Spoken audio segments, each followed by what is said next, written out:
सिंहीं सिंहमुखीं सखीं भगवदा स्त्रीभैरवशूलस्थूलकपालपाषडमरुव्याघ्रोग्रहस्ताम्बुजां दंष्ट्राघोणिविशङ्कटाक्षगुहरामारक्तनेत्रत्रयीं बालेन्दुजलमौलिकां भगवतीं प्रत्यङ्गिरां भावयेत्.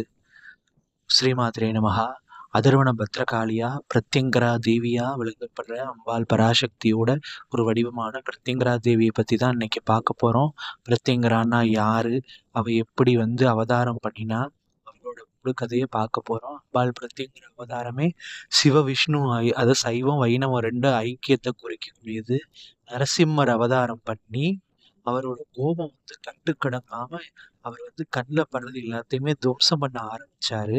அப்ப எப்படியாவது நரசிம்மரோட கோபத்தை வந்து சாந்தப்படுத்தணும், இரண்யனை அழிச்சிட்டு அவர் கட்டுக்கடங்காம தெரிஞ்சாரு. அப்ப சிவபெருமான் வந்து சரபேஸ்வரர் அப்படிங்கிற ஒரு உருவத்தை எடுத்து அவரை வந்து கட்டுப்படுத்துறதுக்காக போறாரு, அவரோட சண்டை போடுறாரு. ஆனா என்ன பண்ணாலும் அவரை கட்டுப்படுத்த முடியல. இறுதியில அம்பாளை நோக்கி அவர் தியானிக்கும் போது சிவபெருமானதா சரபேஸ்வரரோட நெற்றிக்கண்ணில இருந்து தீப்பிழம்பா சகல ஆயுதங்களோடையும் கம்பீரமா தோன்றி வந்தவ தான் அம்பாள் பிரத்யங்கரா. அவ வந்து சரபரை வந்து தடுத்து நிறுத்துறா, தன்னோட சக்திகளை பிரயோகப்படுத்தி அவர் தடுத்து நிறுத்துறா. அவ வந்து அவரை எப்படியாவது சாந்தப்படுத்தணும்னு தடுத்து நிப்பாட்டுறா. அப்ப அவர் வந்து கண்ட பேருண்டம் அப்படிங்கிற ஒரு பட்சி, ஒரு பறவையை வந்து உண்டு பண்றாரு.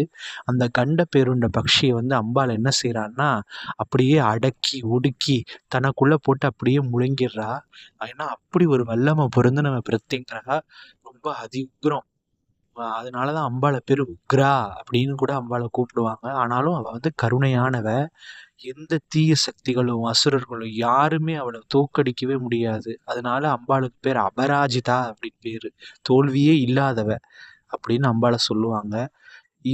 ராவணனோட பையன் மேகநாதன் வந்து அம்பாளோட பரம பக்தன். அவன் வந்து அம்பாளை வேண்டி யாகங்கள் நிகும்பல யாகம் பண்ணி இந்திரஜித் அப்படிங்கிற ஒரு பட்டமே வாங்கியிருக்கான். அது மட்டும் இல்ல, பஞ்ச பாண்டவர்கள் வனவாசம் போனப்ப ஐயாவாடியில இருக்கிற அம்பாளை, அரூபமா இருக்கிற அம்பாளை 5 விதமான இலைகளால பூஜை பண்ணி அவங்க இழந்த ராஜ்யத்தை திரும்ப பெற்றாங்க.